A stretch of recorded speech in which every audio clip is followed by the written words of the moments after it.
কেন্দ্রীয় ঔষধাগারের কেনাকাটায় আবারও দুর্নীতি। কার্যাদেশ ছাড়াই পরিচালকের পছন্দের প্রতিষ্ঠান থেকে আনা হলো কোটি টাকার করোনা সুরক্ষা সামগ্রী। ঝুঁকি দেখছেন বিশেষজ্ঞরা। বেগম জিয়াকে পোস্ট কোভিড জটিলতার চিকিৎসা দেয়া হচ্ছে। শারীরিক অবস্থা পর্যালোচনা করছে 10 সদস্যের মেডিকেল বোর্ড। চিকিৎসক জানালেন এটি দীর্ঘমেয়াদী চিকিৎসা।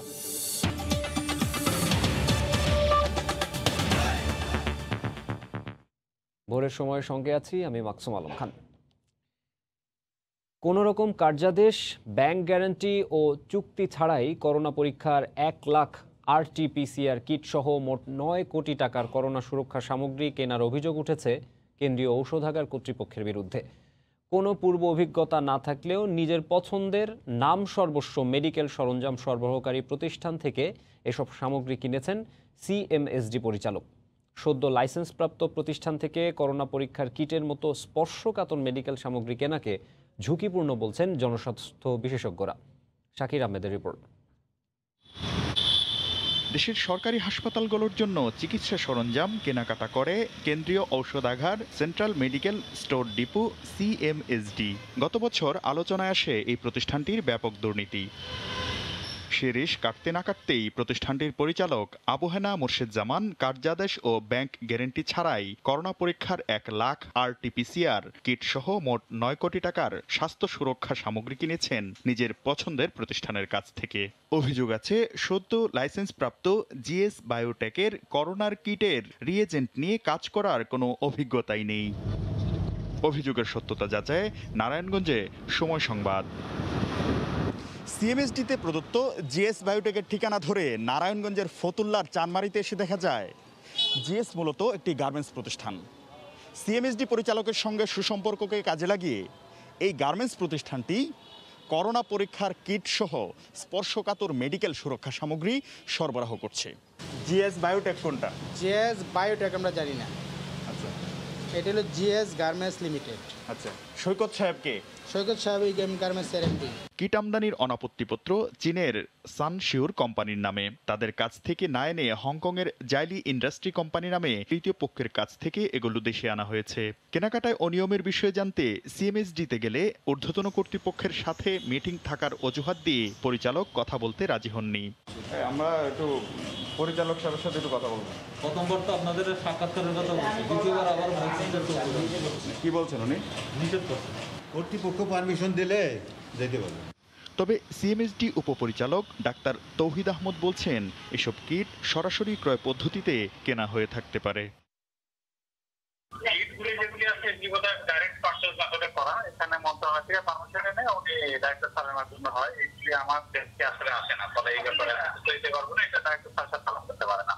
অভিজ্ঞতাহীন এসব প্রতিষ্ঠান থেকে কিটের মতো স্পর্শকাতর মেডিকেল সামগ্রী ক্রয়কে ঝুঁকিপূর্ণ বলছেন জনস্বাস্থ্য বিশেষজ্ঞরা।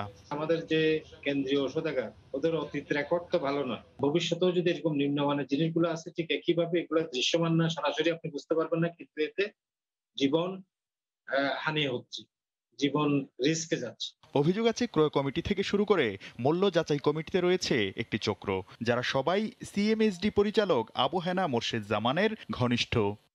শাকির আহমেদ, সময় সংবাদ, ঢাকা। ভারত থেকে ঢাকায় আসা দুজনের দেহে করোনা শনাক্ত হলেও তা ভারতীয় ভ্যারিয়েন্ট কিনা সেটা নিশ্চিত নয়। রাজধানীর মহাখালীতে DNCC কোভিড হাসপাতালে এক ব্রিফিংয়ে একথা জানান পরিচালক।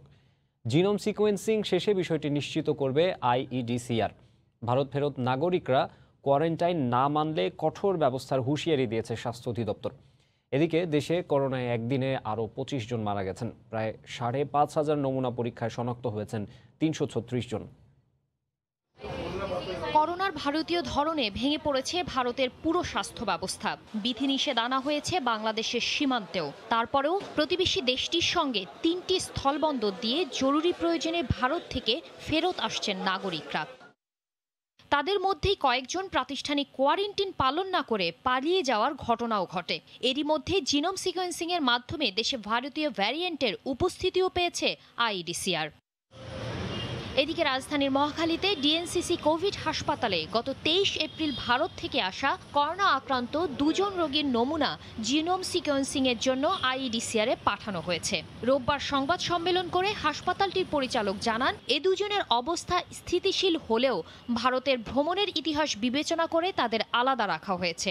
আসার পরে ওনাদের মনে হয় 8-10 দিন পরে জ্বর শুরু হয়েছে এবং আমাদের এখানে যখন আসছে তখন প্রায় 7-8 দিন জ্বর ছিল। যেহেতু অক্সিজেন লাগছে না, আপনারা বুঝতেই পারছেন, আমরা তাকে কোনো অক্সিজেনই দিচ্ছি না, তার মানে উনি কিন্তু যথেষ্ট স্টেবল, তাই না? আর এই সিকোয়েন্সিং করার জন্য বেশ কিছুদিন সময়ও লাগে, সেটা নিশ্চয়ই আপনারা জানেন, এবং ওনাদেরকে আমরা একটু আলাদা করে রেখেছি এটি যাতে তাদের কেয়ারে যেন কোনো সমস্যা না হয় সেটি আমরা নিশ্চিত করছি। একই দিন দুপুরে স্বাস্থ্য অধিদপ্তরের অনলাইন বুলেটিনে ভারত থেকে আসাদের আইন মানতে আহ্বান জানানো হয়। প্রয়োজন হলে আইনের কঠোর ব্যবহারের হুঁশিয়ারিও দেন পরিচালক নাজমুল ইসলাম। তাদের অনেকেই এই প্রাতিষ্ঠানিক কোয়ারেন্টিনকে ফাঁকি দিয়ে পালিয়ে যাবার চেষ্টা করছেন। বিনীতভাবে অনুরোধ করব যে আমরা আইনের প্রতি শ্রদ্ধাশীল থাকি, নিজেদের জীবনের প্রতি শ্রদ্ধাশীল থাকি এবং অবশ্যই আমরা যেন অন্যদেরকে কোনো অবস্থাতেই বিপদগ্রস্ত না করি। চলতি মাসের শেষে অথবা জুনের প্রথমে সিনোফার্মের টিকা আসবে বলে জানায় স্বাস্থ্য অধিদপ্তর। শাতিলা শারমিন, সময় সংবাদ, ঢাকা। কোভিড রোগীদের চিকিৎসায় 43টি অক্সিজেন জেনারেটর প্ল্যান্ট কেনার সিদ্ধান্ত নিয়েছে সরকার। এর মধ্যে 4টি কেনা হয়ে গেছে, জুলাই নাগাদ পৌঁছে যাবে কেন্দ্রীয় ঔষধাগারে। বসানো হবে সরকারি কোভিড হাসপাতালে। প্রতি সেট প্ল্যান্ট নিরবচ্ছিন্ন অক্সিজেন সরবরাহ করবে 1000 শয্যায়। রাশেদ লিমনের রিপোর্ট। করোনা চিকিৎসায় একমাত্র ভরসা বলতে গেলে অক্সিজেন, আর সেক্ষেত্রে নিরবিচ্ছিন্ন সরবরাহ নিশ্চিত করতে দরকার সেন্ট্রাল অক্সিজেন সিস্টেম। আর করোনার 2 ধাক্কায় এর অভাব হাড়ে হাড়ে টের পেয়েছে বাংলাদেশ। অবশেষে নড়ে চড়ে বসেছে সরকার। কেনা হচ্ছে 40টির বেশি অক্সিজেন জেনারেটর প্ল্যান্ট। এক একটি মেশিন স্বয়ংক্রিয়ভাবে প্রতি মিনিটে 405 লিটার পর্যন্ত অক্সিজেন উৎপাদনে সক্ষম। প্রতি সেট মেশিন থেকে অক্সিজেন সরবরাহ করা যাবে 1000 শয্যায়। প্রয়োজনে সিলিন্ডারের মাধ্যমে অক্সিজেন সরবরাহ করা যাবে। আমরা তো প্রাকৃতিক অক্সিজেন গ্রহণ করি, তো এই মেশিন দ্বারা আমরা জেনারেটরে আমরা যে রোগীদেরকে যে অক্সিজেন সিলিন্ডারের মাধ্যমে যে অক্সিজেনটা দিয়ে থাকি, এই ধরনের অক্সিজেন এখানে উৎপাদন করি। যদি কোনো কারণে প্ল্যান্টটা ফেলিউর হয় তাইলে ওই প্ল্যান্ট থেকে সিলিন্ডারে ঢুকাইতে পারবো। কেন্দ্রীয় ঔষধাগার সিএমএসডি বলছে এরই মধ্যে 3টি মেশিন কেনা হয়েছে, হাতে আসবে 3 মাসের মধ্যে। বাকি আরও 40টি ক্রয়ের প্রক্রিয়া চলমান। আপাতত আমরা 3টা আনতেছি, 3টা আমরা 12 সপ্তাহের মধ্যে পেয়ে যাবো আশা করি। আরও আমরা 40টা কেনার জন্য আমরা সিসিইউতে প্রস্তাবনা পাঠাইছি। ওর অনুমোদন যদি আমরা পেয়ে যাই তাহলে আমরা পরবর্তীতে ক্রয় কার্যক্রম গ্রহণ করব। স্বাস্থ্য অধিদপ্তর বলছে প্রাথমিকভাবে রাজধানীর কোভিড হাসপাতালগুলোতে এসব প্ল্যান বসানোর পরিকল্পনা তাদের। আমরা চাচ্ছি আমাদের কোভিড ডেডিকেটেড ঢাকা মহানগরী এবং আদার্স ডিভিশনের যে মহানগরীগুলিতে আছে সেই সমস্ত যে সমস্ত হসপিটালগুলি আছে সেইগুলিতে আমরা এটা দেওয়ার চেষ্টা করব। সবগুলো অক্সিজেন জেনারেটর স্থাপন হলে সরবরাহের সক্ষমতা প্রায় দ্বিগুণ হবে। রাশেদ লিমন, সময় সংবাদ, ঢাকা। রাজধানীর এভারকেয়ার হাসপাতালে চিকিৎসাধীন বিএনপি চেয়ারপারসন বেগম খালেদা জিয়ার চিকিৎসা কার্যক্রম প্রতিদিন পর্যালোচনা করছে মেডিকেল বোর্ড। রোববার বিকেলে 10 সদস্যের মেডিকেল বোর্ড বৈঠক করেন। বেগম জিয়ার ব্যক্তিগত চিকিৎসক অধ্যাপক AZM জাহিদ হোসেন জানিয়েছেন, সিসিইউতে বেগম জিয়াকে পোস্ট কোভিড জটিলতার চিকিৎসা দেওয়া হচ্ছে। পোস্ট কোভিড জটিলতায় রাজধানীর এভারকেয়ার হাসপাতালের করোনারি কেয়ার ইউনিটে চিকিৎসাধীন বেগম খালেদা জিয়ার চিকিৎসা কার্যক্রম প্রতিদিন পর্যালোচনা করছে মেডিকেল বোর্ড। রোববার বিকেলেও 10 সদস্যের মেডিকেল বোর্ড বৈঠক করে বিএনপি চেয়ারপারসনের সর্বশেষ শারীরিক অবস্থা পর্যালোচনা করেছেন বলে জানিয়েছেন অধ্যাপক AZM জাহিদ হোসেন। ম্যাডামের মেডিকেল বোর্ড তো এটা তো রেগুলার বোর্ড, তো তারা পরীক্ষা করে আসে, দেখে আজকে পরীক্ষা করতে সিসিটি আছে। বেগম জিয়ার চিকিৎসা কোন পর্যায়ে জানতে চাইলে মেডিকেল বোর্ডের এই সদস্য জানান, এটি একটি দীর্ঘমেয়াদী চিকিৎসা। পোস্ট করোনা সিনড্রোম, এটা তো মনে করেন কত মানুষের কত লম্বা সময়, এখন এই বয়সে করোনা পরবর্তীতে মানুষের শারীরিক অবস্থা সব প্রেডিকশন করা, এটা করা তো রিয়েলি টাফ। কাজে বোর্ডের মেম্বাররা মানে প্রিভেন্টিভ ভাবে পরীক্ষা করে দেখেন এবং সমস্ত ইনভেস্টিগেশন তো তার প্রতিদিনই হচ্ছে। গত 14 এপ্রিল করোনা ভাইরাসে আক্রান্ত হওয়ার পর 27 এপ্রিল থেকে এভারকেয়ার হাসপাতালে ভর্তি আছেন বিএনপি চেয়ারপারসন বেগম জিয়া। গত 3 মে হঠাৎ শ্বাসকষ্ট হলে চিকিৎসকরা তাকে সিসিইউতে স্থানান্তর করেন। পোস্ট কোভিড জটিলতা ছাড়াও বেগম জিয়া পুরনো রোগ, আর্থারাইটিস, ডায়াবেটিকের পাশাপাশি হৃদযন্ত্র ও কিডনি জটিলতায় ভুগছেন। দেশে করোনা ভাইরাসের সংক্রমণ শুরুর পর পরিবারের আবেদনে দুর্নীতির 2 মামলায় দণ্ডপ্রাপ্ত বেগম জিয়াকে গত বছরের 25 মার্চ মানবিক বিবেচনায় শর্ত সাপেক্ষে সাময়িক মুক্তি দেয় সরকার। তখন থেকে তিনি গুলশানে নিজের বাসা ফিরোজায় একরকম কোয়ারেন্টিনের মধ্যে ছিলেন। তার সঙ্গে বাইরের কারো যোগাযোগ ছিল সীমিত। তোহা খান তামিম, সময় সংবাদ, ঢাকা। অন্য প্রসঙ্গ, 75-এর নৃশংস হত্যাকাণ্ডের পর পাল্টে গিয়েছিল বাংলাদেশ রাষ্ট্রের গতি প্রকৃতি। চরম বিপর্যস্ত ওই সময়ে সব বাধা উপেক্ষা করে 4 দশক আগে আজকের এই দিনেই পিতৃহারা বঙ্গবন্ধু কন্যা শেখ হাসিনা ফিরেছিলেন দেশের মাটিতে। তার 40তম স্বদেশ প্রত্যাবর্তন বার্ষিকীতে এসে রাজনীতির মাঠের সহকর্মীরা বলছেন, শেখ হাসিনার প্রত্যাবর্তনে পুনর্জন্ম পেয়েছিল বাংলাদেশ। আর বিশ্লেষকরা জানাচ্ছেন, তিনি না ফিরলে স্বাধীনতার সুফল পেত না দেশ। আরও জানাচ্ছেন দেবাশিস রায়। গণতন্ত্রকে হত্যা করা হয়েছিল। জিয়া রহমান প্রকাশ্যে ডিক্লারেশন দিয়েছিলেন, I shall make difficult politics for the politician. এমনি একটি পরিস্থিতির মধ্য দিয়ে যখন দল ভাঙার রাজনীতি চরমে, শেখ হাসিনা 17ই মে দেশে এসেছিলেন। শেখ হাসিনা না ফিরলে আওয়ামী লীগ টিকত কিনা সন্দেহ আছে। দেশের ক্ষেত্রে একটি বাঁকবাদল ঘটিয়েছেন। তার হাতে পতাকা তুলে দিয়েছিলাম বলেই আজকে আন্তর্জাতিক বিশ্বে বাংলাদেশকে তিনি মর্যাদাশালী একটি রাষ্ট্রে রূপান্তরিত করেছিলেন। পথভ্রষ্ট একটি দেশকে বিশ্ব দরবারে সমাদৃত করার চ্যালেঞ্জে শেখ হাসিনার নেতৃত্ব ইতিহাসে সফলতার নতুন অধ্যায় গড়ে দিয়েছে বলেও মত দিচ্ছেন এই ইতিহাসবিদ।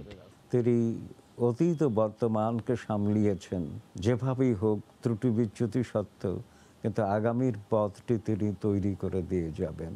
সে পথ তৈরির ব্যাপারটি কিন্তু এখনো দৃশ্যমান হয়নি। দীর্ঘ চলার পথে কাঁটা মোকাবেলা করা শেখ হাসিনাকে বারবার মুখোমুখি হতে হয়েছে মৃত্যুর।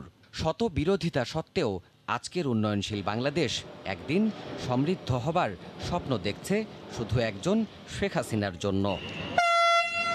দেবাশিস রায়, সময় সংবাদ, ঢাকা। এদিকে ফিলিস্তিনে সাধারণ জনগণের উপর ইসরায়েলি বাহিনীর বর্বরোচিত হামলার প্রতিবাদে বিক্ষোভ হয়েছে লন্ডনের বাংলাদেশি অধ্যুষিত এলাকায়। অবিলম্বে ইসরায়েলি আগ্রাসন বন্ধের দাবি জানান তারা। লন্ডন থেকে শোয়েব কবিরের রিপোর্ট।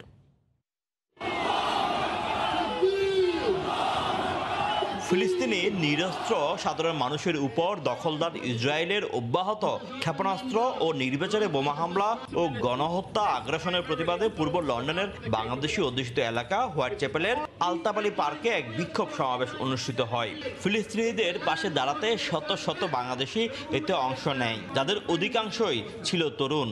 মানবতা বিরোধী এই হামলা ও আগ্রাসন বন্ধের জন্য সব মুসলিম রাষ্ট্রকে ঐক্যবদ্ধ হওয়ার আহ্বান জানান বিক্ষোভকারীরা।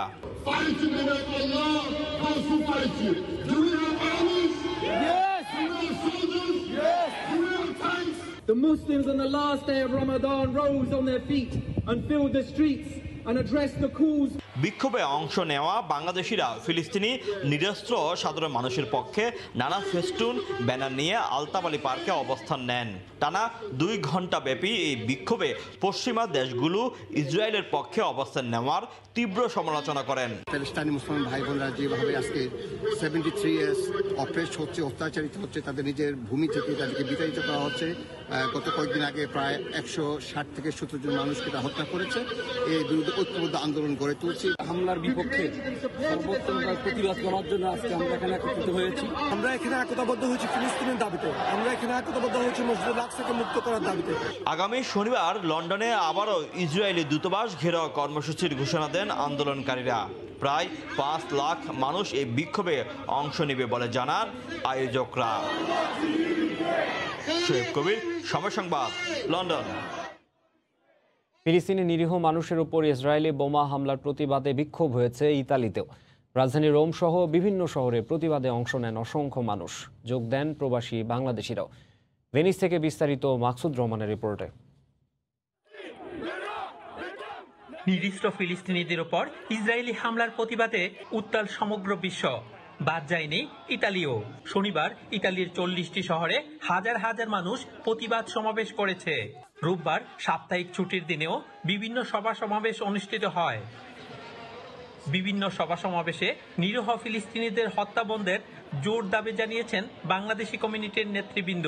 ফিলিস্তিনের উপর ইসরায়েলি দখলদার বাহিনীর বর্বরোচিত আগ্রাসী হামলা ও হত্যাযজ্ঞের তীব্র নিন্দা জানাচ্ছি। পাশাপাশি ফিলিস্তিনিদের স্বাধীন সার্বভৌম রাষ্ট্র গঠনের বিশ্ব নেতৃবৃন্দের সহযোগিতা কামনা করছি। আরবদের মধ্যে অনৈক্য ফিলিস্তিনে ইসরায়েলি আগ্রাসনকে সহজ করে তুলছে বলে মনে করেন প্রতিবাদ সমাবেশে অংশ নেওয়া মানুষ। মাকসুদ রহমান, সময় সংবাদ, ইতালি। 20 মে থেকে সাগরে 65 দিন মাছ শিকার বন্ধ। ঈদের ছুটি কাটিয়ে তাই ট্রলার নিয়ে ছুটছেন জেলেরা। এদিকে নিষেধাজ্ঞার আগে জেলেদের সরকারি খাদ্য সহায়তার আওতায় আনার দাবি ফিশিং বোট মালিক সমিতির। আরও জানাচ্ছেন সুজাউদ্দিন রুবেল। কক্সবাজারের বাঘখালী নদীর উপকূলবর্তী মোহনা নোঙর করা আছে শত শত মাছ ধরার ট্রলার। পরিবারের সঙ্গে ঈদ উদযাপন করে অনেক জেলে ফিরেছেন ট্রলারে। ছোট ট্রলারের অনেক জেলে মাছ শিকারে রওনা হচ্ছেন সাগরে। জেলেরা বলছেন নিষেধাজ্ঞার আগে শেষবারের মতো সাগরে মাছ শিকারে যাচ্ছেন তারা। দিনের আগে আমরা 2-3 দিন যাইতেছি মাছ টাছ পাইনি। আগামী 20 মে থেকে সাগরে 65 দিন মাছ শিকার বন্ধ। তাই বড় ট্রলারের জেলেরা ট্রলার থেকে নামিয়ে ফেলছেন জালসহ নানা সামগ্রী। আবার অনেক জেলে করছেন জাল মেরামতির কাজ। এখন আমাদের খুব কষ্ট যায়, যখন 5-4 দিন অবরোধ দিয়েছে, এখন আমাদের কোনো চলাবার পথ নাই। আমরা মালিকেরা যেভাবে কষ্ট করে জেলেরা চলার জন্য খুব অসুবিধা।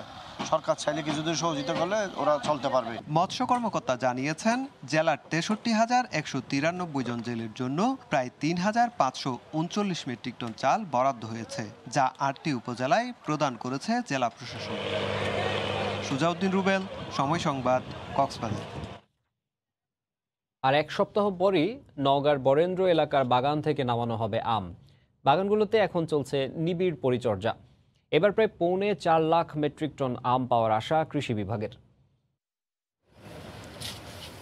বিস্তৃত সবুজ বাগানে যতদূর চোখ যায় আম আর আম। ছোট ছোট গাছে আমের ভারে নুয়ে পড়া ডালপালায় যেন দুলছে কৃষকের স্বপ্ন। জানুয়ারিতে তীব্র শীত থাকায় এবার দেরিতে মুকুল আসে। তবে শেষ সময়ে আবহাওয়া অনুকূলে ছিল বলেই এবার আমের ফলন ও আকৃতি বেশ ভালো। চলতি মাসের 20 থেকে গুটি এবং 27 তারিখ থেকে গোপালভোগ আম বাণিজ্যিকভাবে বাজারজাত করার ঘোষণা দিয়েছে নওগাঁ জেলা প্রশাসন। তাই শেষ সময়ে আমের পরিচর্যা করতে ব্যস্ত বাগানীরা। গতবারকার চাইতে এবার বজ্রবৃষ্টি বা আবহাওয়া তাপমাত্রা আল্লাহর রহমতে খুবই ভালো। এবার দ্বিগুণ আম হয়েছে। আমরা আশা করছি যে এবার 6 থেকে 7 লক্ষ টাকা আশা করছি। গত বছর যে আমটা ছিল তার চাইতে এবছর আমটা একটু উন্নত মানেরও হয়েছে এবং ভালো হয়েছে। যদি টিকায় রাখতে পারি ইনশাআল্লাহ আমরা গাছ থেকে লাভবান হব। যে বাগানে পুলিশ মোতায়েন করবে, তো জেনে এভাবে নষ্ট না হয়, কেমিক্যাল জেনে না দেয়। কৃষি বিভাগও আশা করছে গেলবারের চেয়ে এবার বেশি আম পাওয়ার। আমাদের 25,850 হেক্টর জমিতে প্রায় 3,70,75,000 মেট্রিক টন আম আমরা সংগ্রহ করতে পারবো। বরেন্দ্র এলাকায় অন্তত 22 জাতের সুস্বাদু আমের বাগান রয়েছে। এর মধ্যে ল্যাংড়া, গোপালভোগ ও খিরসাপাত আম মে মাসের শেষ সপ্তাহ থেকে নামানো হবে। এমআর রকি, সময় সংবাদ, নওগাঁ। চাঁপাইনবাবগঞ্জে বাণিজ্যিকভাবে সৌদি খেজুর বাগান তৈরি করে সবাইকে তাক লাগিয়ে দিয়েছেন রুবেল নামের এক কৃষক। সুস্বাদু খেজুর বিক্রি করে আয়ও হয় বেশ ভালো। তার সফলতা দেখে খেজুর বাগান গড়ে তুলতে আগ্রহী হয়ে উঠেছেন এলাকার অনেকে। কৃষি বিভাগ বলছে বরেন্দ্র অঞ্চলের মাটি খেজুর চাষের জন্য উপযোগী। চাঁপাইনবাবগঞ্জ ঘুরে এসে বিস্তারিত সাইফুর রহমান রকির রিপোর্টে। চাঁপাইনবাবগঞ্জের বরেন্দ্র এলাকা নাচল উপজেলার ভেরেন্ডি গ্রামের কৃষক রুবেল 2017 সালে সৌদি আরবে থাকা এক আত্মীয়ের মাধ্যমে 600 চারা গাছ সংগ্রহ করে বাড়ির পাশের 3 একর জমিতে গড়ে তোলেন খেজুর বাগান। মাত্র 2 বছরের মাথায় গাছে ফল এলেও এখন তা বেড়েছে কয়েক গুণ। বাণিজ্যিকভাবে চাষাবাদে খরচ হয়েছে প্রায় 15 লাখ টাকা। সব গাছে ফল আসলে প্রতি বছর অন্তত 15 থেকে 20 লাখ টাকা আয় হবে। বাণিজ্যিকভাবে সৌদি খেজুরের বাগান গড়ে তুলেছেন রুবেল নামের এক কৃষক। বর্তমানে তার বাগানে প্রায় 10টি জাতের 5,000 খেজুর গাছ রয়েছে। এর মধ্যে মরিয়ম, শুক্কারি, আম্বার, বারোহি, মেজদুর, নাগাল সহ কয়েক জাতের খেজুর রয়েছে। এবার 200 গাছে ফল এসেছে। মাস দুয়েক পরই বাজারজাত করার উপযোগী হবে এসব গাছের খেজুর। প্রতিটি গাছে ফল আসে 1 মণ থেকে 5 মণ পর্যন্ত। 17 সালে এই চারা বাগানে লাগাই, 18, 19, 21 পর্যন্ত এখন পর্যন্ত বর্তমানে আমার বাগানে বেশ ভালো খেজুর। এক একটা গাছে সর্বনিম্ন 100 থেকে 150 কেজি, এমনকি 200 কেজিও ফলন পাবো। রুবেলের সাফল্য দেখে খেজুর বাগান করতে আগ্রহী হয়ে উঠেছেন গ্রামের অনেকে। আগ্রহীরা চারা গাছের পাশাপাশি নিচ্ছেন নানা পরামর্শ। যেহেতু এরা প্রথম উদ্যোক্তা, সেই হিসাবে তো এদের বাগানটা আর কি ভালো। দেখার পর আশেপাশে উদ্বুদ্ধ হয়ে পাশের গ্রামগুলোতে এটা চাষ শুরু করছে। বরেন্দ্রর উষ্ণ আবহাওয়া খেজুর চাষের জন্য বেশ সহায়ক বলে জানালেন এই কৃষিবিদ। এই বরেন্দ্র মাটিটা আমাদের মধ্যপ্রাচ্যের মাটির সাথে অনেকটা মিল আছে, সেই জন্য এই এলাকাতে খেজুরটা সম্প্রসারিত হচ্ছে। ব্যাপক চাহিদা থাকায় বাগানের প্রতি কেজি খেজুর বিক্রি হয় 2 থেকে 2,500 টাকায়। প্রতিটি খেজুর গাছে ফল আসে 1 মণ থেকে 5 মণ পর্যন্ত। সাইফুর রহমান রকি, সময় সংবাদ, চাঁপাইনবাবগঞ্জ। বগুড়ায় হাট বাজারে বোরো ধানের সরবরাহ বেড়েছে। মোটা চিকন প্রকারভেদে মণ প্রতি বিক্রি হচ্ছে 800 থেকে 950 টাকায়, যা সরকার নির্ধারিত দামের চেয়ে কম। মিলাররা বলছেন, ধানের বর্তমান বাজার দর অব্যাহত থাকলে এবার সরকারকে চাল দিতে পারবেন তারা। বিস্তারিত মাজেদুর রহমানের রিপোর্টে ছবি তুলেছেন রবিউল ইসলাম। সকাল থেকে জমজমাট বগুড়ার দুপচাচিয়া উপজেলার ধাপের হাট। জাত এবং প্রকারভেদে প্রতিমণ ধান বিক্রি হচ্ছে 800 থেকে 950 টাকায়। সরকারিভাবে ধানের দর বেঁধে দেওয়া হলেও নানা কারণে কম দামে বিক্রি করতে বাধ্য হচ্ছেন কৃষক। আমাদের খোলা নাই, ধান শুকানোর মতো কোনো পরিবেশ নাই, না থাকার জন্য বাধ্য হয়ে কাঁচা ধান আমাদের বাজার বিক্রি করতে হয়। সেকন্ড ধান জিরা শাল 900 টাকা দাম বিক্রি করলাম। ধানের বাজার মোটামুটি আজকে 900, কাঠের ধান 900 টাকা কিনছে, আর হচ্ছে আপনার জিরাটা হচ্ছে 950-1000 টাকা দাম, আর মোটাটা হচ্ছে আপনার 700 থেকে 800 টাকা দাম। মিল মালিক এবং আড়তদাররা বলছেন, ধানের বাজার স্বাভাবিক রয়েছে। বর্তমান দর থাকলে তারা এবার সরকারকে ধান দিতে পারবেন। সরকার যে রেটটা দিছে তাতে আমাদের মনে হয় যে একটা ওই গায়ে কাটবে না, হয়তো সমান সমানে আসে যাবে। বর্তমানে যে বাজারটা চলছে, আমরা মোটা ধানের চাল দিতে পারবো সরকারকে, এতে আমাদের বেনিফিট হবে না, লসও হবে না। বগুড়ায় এবার অ্যাপসের মাধ্যমে 12 উপজেলার কৃষকের কাছ থেকে 25,164 মেট্রিক টন ধান এবং মিলারের কাছ থেকে প্রায় 62,000 মেট্রিক টন চাল সংগ্রহ করবে সরকার। আর সংগ্রহ অভিযান চলবে 31শে আগস্ট পর্যন্ত। মাজেদুর রহমান, সময় সংবাদ, বগুড়া। 5টি রাবার ড্যাম বদলে দিয়েছে দিনাজপুরের 7 উপজেলার মানুষের জীবন। শুষ্ক মৌসুমে 9,000 হেক্টর জমিতে মিলছে সেচ সুবিধা। অতিরিক্ত খাদ্যশস্য উৎপাদন হচ্ছে প্রায় 13,000 মেট্রিক টন। গোলাম নবী দুলালের পাঠানো তথ্য ও মঞ্জিদ আলম শিমুলের তোলা ছবি নিয়ে রিপোর্ট। রাবার ড্যাম হওয়ার পর বদলে গেছে নদীর দুই পারে মানুষের জীবন জীবিকা। পানি সংরক্ষণের মাধ্যমে শুষ্ক মৌসুমে পূরণ হচ্ছে সেচের অভাব। পড়ে থাকা জমিতে খরা মৌসুমেও কৃষক চাষাবাদ করতে পারছেন। এতে কৃষকের উৎপাদন খরচ কমেছে, বেড়েছে আয়। সবসময় আমরা নদীতে পানি পাইতেছি, পাশাপাশি আমাদের ধান ক্ষেত আবাদ করার জন্য সুবিধা হয়েছে। উঁচা জায়গাতে পানি চড়তো না, চায়না আবাদ হইতো না, এখন সুন্দর আবাদ হয়। পুকুর চাষ হচ্ছে, মাছ মারতে পারছি। ভাতের অনাটন ছিলাম, এখন আমরা খুব সুখী আছি। আমার টিউবওয়েলে পানি ছিল না, এখন পানিও সুন্দর উঠেছে। এই প্রযুক্তি ব্যবহারের মাধ্যমে এই অঞ্চলে কৃষি ক্ষেত্রে এসেছে বৈপ্লবিক পরিবর্তন। আগে যেখানে 2400 টাকা পার বিঘা ইরিগেশনের খরচ হতো, এখন লোকজন 1200 টাকায় পার বিঘা সেই খরচ করতে পারছে। স্থানীয় সরকার প্রকৌশল অধিদপ্তরের তত্ত্বাবধানে মোহনপুর, কাকড়া, চিরির খাল, ধন্যসাহা ও রানীর ঘাট এলাকায় নির্মিত হয়েছে রাবার ড্যাম। এর ফলে এই অঞ্চলের মানুষের আর্থসামাজিক উন্নয়নের পাশাপাশি পরিবর্তন এসেছে জীব বৈচিত্র্যেও। গ্রাউন্ড ওয়াটার টেবিলকে যেমন রাইজ করেছে, একইভাবে এই অঞ্চলে যে শুষ্ক মৌসুমে পানির অভাব সেটা পূরণ করতে পেরেছে। ফলে এই অঞ্চলে কৃষি চাষাবাদ অনেক সহজতর এবং স্বল্প ব্যয়ে সম্পাদিত হচ্ছে। দিনাজপুরের এই 5টি রাবার ড্যাম বদলে দিয়েছে 7 উপজেলার 2.5 শতাধিক গ্রামের 11 লক্ষাধিক মানুষের জীবন। সময় সংবাদ, দিনাজপুর। করোনার কারণে দীর্ঘ 1 বছরের বেশি সময় বন্ধ থাকার পর হিলি ইমিগ্রেশন চেকপোস্ট দিয়ে চালু হয়েছে পাসপোর্টধারী যাত্রী পারাপার কার্যক্রম। অন্যদিকে ঈদ উপলক্ষে টানা 3 দিন বন্ধ থাকার পর চালু হয়েছে বেনাপোল ও ভোমরা স্থলবন্দরের কার্যক্রম। পররাষ্ট্র মন্ত্রণালয়ের নির্দেশনার পর পাসপোর্টধারী যাত্রী পারাপারে সব ধরনের প্রস্তুতি নিয়েছে হিলি ইমিগ্রেশন কর্তৃপক্ষ। চেকপোস্ট এলাকায় বসানো হয়েছে মেডিকেল টিম, রাখা হয়েছে অ্যাম্বুলেন্স। ভারত ফেরত যাত্রীদের কোয়ারেন্টাইনে রাখার জন্য প্রস্তুত রাখা হয়েছে 3টি আবাসিক হোটেল। স্বাস্থ্যকর্মীরা সবাই প্রস্তুত রয়েছে, যেহেতু ইমিগ্রেশন চালু হয়েছে আপনারা জানেন। ইন্ডিয়াতে যেহেতু ইন্ডিয়ান ভেরিয়েন্টটা অনেক বেশি ক্ষতিকর, সো আমরা ইন্ডিয়া থেকে আগত সকল যাত্রী স্বাস্থ্য বিষয়ে সচেষ্ট রয়েছি। এখানকার উপজেলা প্রশাসন, স্বাস্থ্য বিভাগের সমন্বয়ে কমিটি যথাযথভাবে কাজ করছে। আমরা সকল প্রকার প্রস্তুতি রেখেছি। ভারত থেকে কোনো যাত্রী আসলে আমরা গ্রহণ করব। এদিকে পবিত্র ঈদ উল ফিতর উপলক্ষে টানা 3 দিন বন্ধ থাকার পর চালু হয়েছে বেনাপোল স্থলবন্দরের আমদানি রপ্তানি কার্যক্রম। স্বাস্থ্যবিধি মেনে ট্রাক চালকরা পণ্য নিয়ে বন্দরে প্রবেশ করার পর খালাসে ব্যস্ত হয়ে পড়েন শ্রমিকরা। যদিও ইন্ডিয়ায় লকডাউন আছে, তারপরে আমদানি রপ্তানি কার্যক্রম আমাদের স্বাভাবিক আছে এবং সেখানে স্বাস্থ্যবিধি সব কিছু মেনে এই কার্যক্রম চালানো হচ্ছে। গাড়িগুলোকে ঢোকার সময় স্বাস্থ্যবিধি অনুসারে তাদেরকে ডিসইনফেকশন করা, স্যানিটাইজেশন করা সব ব্যবস্থা নেওয়া হয়েছে। এছাড়া টানা 5 দিন বন্ধ থাকার পর সাতক্ষীরার ভোমরা স্থলবন্দরে শুরু হয়েছে আমদানি রপ্তানি কার্যক্রম। সিএনডিএফ ও বন্দর শ্রমিক সহ সংশ্লিষ্টদের মধ্যে ফিরে এসেছে প্রাণ চাঞ্চল্য। তৌফিক মাহমুদ, সময় সংবাদ।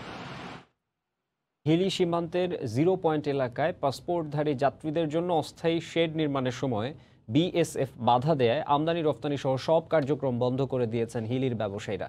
রোববার বিকেল 3:30 থেকে আমদানি রপ্তানি বন্ধ করে দেয়া হয়। হিলি C&F এজেন্ট অ্যাসোসিয়েশনের সভাপতি জানান, স্বাস্থ্য ঝুঁকি এড়াতে 0 পয়েন্টে পাসপোর্টধারী যাত্রীদের জন্য অস্থায়ী একটি শেড নির্মাণ শুরু করা হয়। এক পর্যায়ে কাজে বাধা দেয় বিএসএফ। চিঠি দিয়ে ও আলোচনা করেও বিষয়টি সুরাহা না হওয়ায় আমদানি রফতানি সহ সব কার্যক্রম বন্ধ করে দেন ব্যবসায়ীরা। বাংলাদেশের রুগীগুলো ভারতে আটকা পড়ছে, তাদেরকে সেবা দেওয়ার জন্য আমরা একটি জায়গায় আমার কাস্টম, বিজিবি এবং আপনার স্বাস্থ্য অধিদপ্তরের লোকজন যারা আর কি আমরা করবে, আমাদের বিজিবি কর্তৃক আমাদের ইতিপূর্বেই আমাদের পারমিশন নেওয়া ছিল, কিন্তু আজকে যখন হঠাৎ করে আমরা অস্থায়ী একটা প্যান্ডেল তৈরি করতে গেছি, ঠিক সেই মুহূর্তে আপনার বিএসএফ কর্তৃক এসে আমাদের বাধা প্রদান করছে। আমাদের সিকিউরিটির কথা যেহেতু বিএসএফ চিন্তা করছে না, সেহেতু আমরাও বলছি যে আমাদের সিকিউরিটির কথা চিন্তা করে আমরা আপাতত সকল ধরনের কার্যক্রম ভারতের সঙ্গে বন্ধ রাখার সিদ্ধান্ত নিয়েছি। আমদানি রপ্তানি কার্যক্রম থেকে শুরু করে আমাদের এখানে আগমন এবং প্রস্থান যা কিছুই হবে সব কিছু আপাতত বন্ধ থাকবে। ফিলিস্তিনে ইসরায়েলের বর্বরোচিত হামলা ও গণহত্যার প্রতিবাদে ময়মনসিংহ ও যশোরে মানববন্ধন করা হয়েছে। দুপুরে ময়মনসিংহ নগরীর আবুল মনসুর সড়কের ব্যাটবল চত্বর এলাকায় মানববন্ধন করা হয়। এতে রাজনৈতিক, সামাজিক, সাংস্কৃতিক নেতৃবৃন্দ সহ সর্বস্তরের মানুষ অংশ নেন। এ সময় বক্তারা ফিলিস্তিনের ওপর ইসরায়েলি হামলা বন্ধে জাতিসংঘ ও যুক্তরাষ্ট্রকে উদ্যোগ নেয়ার আহ্বান জানান।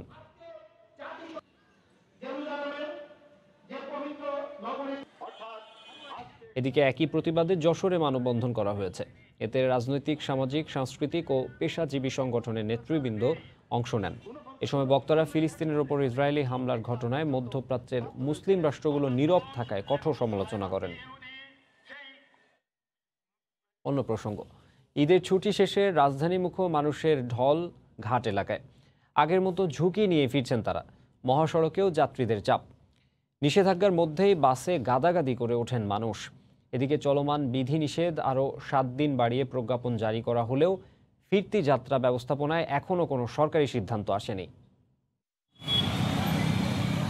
ঈদের ছুটি শেষ, সপ্তাহের প্রথম কর্মদিবসে খুলে গেছে সরকারি বেসরকারি প্রতিষ্ঠান। তাই রোববার সকাল থেকেই বাংলা বাজার, শিমুলিয়া আর পাটুরিয়া দৌলদিয়া ঘাটের চিত্র এমনই। প্রতিটি ফেরিতে গাদাগাদি করে নদী পার হচ্ছেন শ্রমজীবী হাজার হাজার মানুষ। ঘরমুখ মানুষের চাপে ঈদের আগের দিনই সব ঘাট খুলে দেওয়ার সিদ্ধান্ত নেয় বিআইডব্লিউটিসি। এখন স্বাভাবিক সময়ের মতোই ফেরি পারাপার চলছে, তারপরও চোখে পড়ে যাত্রীদের প্রচণ্ড চাপ। লকডাউনে গণপরিবহন সংকট আর বাড়তি ভাড়া ফিরতি পথেও ভোগান্তিতে ফেলেছে। করোনা ঝুঁকি নিয়ে বাড়ি গিয়েছিলেন, এবার সংক্রমণের শঙ্কা আরও বাড়িয়ে ঢাকায় ফিরছেন এই মানুষগুলো। কষ্ট হয়েছে আর দ্বিগুণ ভাড়া লাগছে। ঈদের নামাজ থাকে 10 দিন, 15 দিন, এক সপ্তাহ। এখন আমরা তো চলে যেতেছি পেটের দায়ে। যেখানে 500 টাকা হলে আমরা বাড়ি যেতে পারতাম, সেখানে 1000 টাকা, 1500। গণপরিবহনটা থাকলে আমাদের অনেক সুবিধা হতো, এত মানে গ্যাদারিং করে যাওয়া আসা লাগতো না। চলছে না লঞ্চ ট্রেন, ফেরি একমাত্র ভরসা হওয়ায় ভিড় সামাল দেয়া যাচ্ছে না বলে জানালেন কর্তৃপক্ষ। তবে যে কোনো অপ্রীতিকর পরিস্থিতি এড়াতে কাজ করছেন আইনশৃঙ্খলা বাহিনীর সদস্যরা। 18টি ফেরি আমাদের বহরে চলতেছে। রাজধানীমুখী মানুষকে পারাপারের জন্য আমরা চেষ্টা চালিয়ে যাচ্ছি। অন্যদিকে নিষেধাজ্ঞা অমান্য করেই উত্তরবঙ্গ থেকে ঢাকায় চলাচল করছে দূরপাল্লার যাত্রীবাহী বাস। উঠেছে বেশি ভাড়া নেওয়ার অভিযোগও। সব জায়গায় ভাড়া ডবল, আগের চেয়ে অনেক ডবল। বাস ভরে ভরে লোক নিচ্ছে। বাইক পাইছি, বাইকে চলে আসলাম 900 টাকা দিয়ে। পেটের দায়ে গাড়ি চালাতে অনেক কষ্ট করে। এদিকে দিন শেষে রাতেও দেখা যায় ঢাকামুখী মানুষের চাপ। গণপরিবহন না পেয়ে অনেকে হেঁটেই রওনা দেন গন্তব্যে। তোহা খান তামিম, সময় সংবাদ। পাটুরিয়া দৌলতদিয়া নৌরুট দিয়ে ঈদ শেষে কর্মস্থল ঢাকায় ফিরছেন অসংখ্য মানুষ, মানা হচ্ছে না স্বাস্থ্যবিধি। এ বিষয়ে বিস্তারিত জানাতে মানিকগঞ্জের পাটুরিয়া ঘাট এলাকায় আছেন সহকর্মী ইউসুফ আলী। সরাসরি চলে যাচ্ছি তার কাছে। ইউসুফ। মাকসুম, তো পাটুরিয়া দৌলতদিয়ায় এই মুহূর্তের কথা যদি বলি, এই মুহূর্তে কিন্তু এটা আসলে একটা কর্মমুখী মানুষের একটি ঢল রয়েছে। সেই ক্ষেত্রে দৌলতদিয়া প্রান্ত থেকে যে ফেরিটা এটা আসলে পাটুরিয়া ঘাটে এসে নঙ্গর করছে, প্রত্যেকটি ফেরি কিন্তু আসলে উপচে পড়া ভিড় দেখা যাচ্ছে। সেক্ষেত্রে এই মুহূর্তে কিন্তু আসলে ঠিক এই সময় থেকে মাত্র 5 মিনিট আগে একটি ফেরি, যেটা চন্দ্রমল্লিকা নামের একটি ফেরি এসে নঙ্গর করেছে, সেই ফেরিতে কিন্তু আমরা একটা কানায় কানায় পূর্ণ হয়ে আসলে যাত্রীকে নামতে দেখেছি।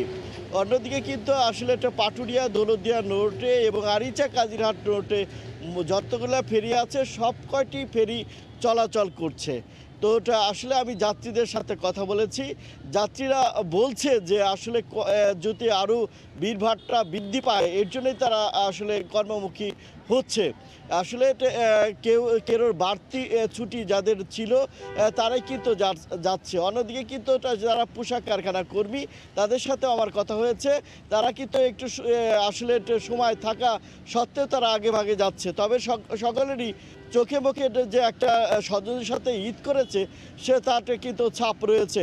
তবে তারা একটু দুঃখের কথা বলছে যে স্বজনের সাথে ঈদ কাটিয়ে তারা একটু বেদনা নিয়ে এটা আসলে আবার কর্মমুখী হচ্ছে। কারণ হচ্ছে তাদের কিন্তু আসলে পথে পথে গণপরিবহন পর্যাপ্ত না থাকায় তাদের কিন্তু ভেঙে ভেঙে দ্বিগুণ এবং 4 গুণ বেশি ভাড়া দিয়ে ছোট যানবাহনগুলোতে তারা কিন্তু ঢাকায় ফিরছে। সকালের দিকে যে অবস্থার সৃষ্টি হয়েছে, প্রাইভেট কার এবং কি মোটর বাইকের যে যাত্রী, এই যাত্রী সংখ্যায় বেশি রয়েছে। অনেকেই বলছে আসলে যারা যে কর্মস্থলে যে গ্রামে গিয়েছিল, যে ঘরে গিয়েছিল, তো আশেপাশ থেকে কিন্তু মোটর বাইক নিয়ে তারা কিন্তু একদম ডাইরেক্ট একদম ঢাকায় চলে যাচ্ছে, যার জন্যে তারা টাকার পরিমাণ বেশি লাগছে। যদি ভেঙে ভেঙে যাওয়ার জন্য কিন্তু এই মোটর বাইকগুলোতে তারা ব্যবহার করছে। তো ঘাটে দেখছি যে ফেরিটাই এই মুহূর্তে ঘাটে নঙ্গর করছে, তারা কিন্তু আসলে যে যাত্রীরাই যাচ্ছে প্রত্যেকেই কিন্তু আসলে কোনো কারখানা এবং অফিস আদালতের কর্মচারী অথবা তাদের সাথে সম্পৃক্ত এরাই কিন্তু রয়েছে। তবে পোশাক কারখানার শ্রমিকের সংখ্যা একটু কম রয়েছে, তাদের সাথে আমরা কথা বলেছি। তারা বলছে বলে যেহেতু বেশ ছুটি রয়েছে তার জন্য তারা কেউ যাচ্ছে, আগে ভাগে তাদের আবার নতুন করে বাসা গুছানো বা তৈরি হওয়ার জন্য বা ভিড় ভাট্টা এড়ানোর জন্য তারা যাচ্ছে। তবে যদি বলি বলে ঢাকা থেকে আসলে দক্ষিণ পশ্চিমগামী যে যাত্রীর সংখ্যা, এই যাত্রীর সংখ্যা কিন্তু কম রয়েছে। স্বাভাবিক সময়ে যে যাত্রী পার হয় আসলে যাতায়াত করে সেই যাত্রীগুলো আসলে আবার দক্ষিণমুখী হচ্ছে, তবে সেই সংখ্যাটা খুবই কম রয়েছে। তবে যদি বলি বলে বেলা বাড়ার সাথে সাথে এইটা যে যাত্রী এবং যানবাহন এই উভয়ের সংখ্যা কিন্তু কর্মমুখী যে যাত্রী তাদের সংখ্যা বৃদ্ধি পাচ্ছে।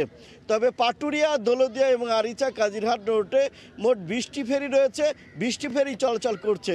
তবে পুলিশ প্রশাসনের সদস্য ছাড়া বিজিবি এবং অন্যান্য কোনো সদস্যর দেখা কিন্তু সকালের দিকে ঘাট এলাকা এবং মহাসড়কে দেখিনি। এই ছিল মাকসুম আমার কাছে পাটুরিয়া ঘাট থেকে সর্বশেষ অবস্থা। ঈদের ছুটি শেষে পাটুরিয়া দৌলতদিয়া নৌরুটে ঢাকামুখী মানুষের ঢল আবারও নেমেছে। সে খবর জানাতে আমাদের সঙ্গে সরাসরি যোগ দিয়েছিলেন ইউসুফ আলী। ভোরের সময় আরও থাকছে। জুন মাস থেকে স্বাভাবিক অবস্থায় ফিরছে ইতালি। ব্যবহার করতে হবে না মাস্ক, টিকা নিতে প্রবাসী বাংলাদেশিদের অনীহা।